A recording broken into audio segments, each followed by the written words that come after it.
ตั้งเป็นร้อยก็บ่หาย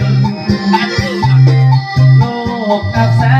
งมันใส่แทงแสงปวดใจ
ที่เอา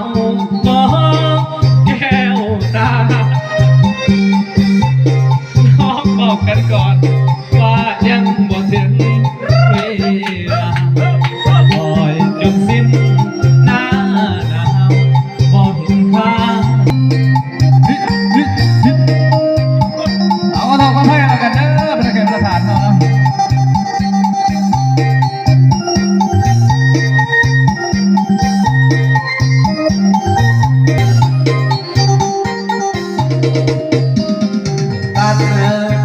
สินใจ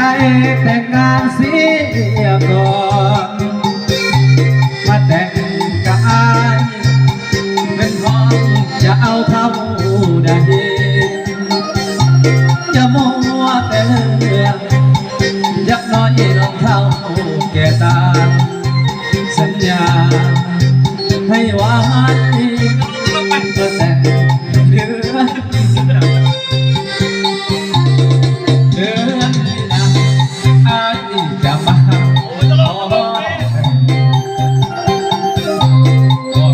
ใบแดงที่เอามองแก้วตาน้องบอกกันก่อนว่ายังบ่ถึงเวลาคอยดูสิ้นหน้าหนาวบอกหมดค่าเหมือนเดิม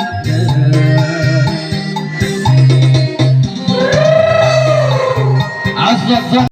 ๆยามหนาวเพื่อนสีหนาวนี่จังไรพลังก่อนผู้สาวคือสิมอนพลังเอาสดๆเอาเข้าไปกันแล้วกันพลังแต่จังหวะแบบซีเสิร์ฟในจังไรพลังอยากพัวพี่น้ำในจังหวะก็ได้พี่น้องเด้อห้องบนที่ห้องบนบนในจังหวะก็ได้ขอโทษเข้าไปกันแล้วกันพลังโอ้ยมอบให้สาวเสือเกียวกันแล้วกันพลังโอ้ย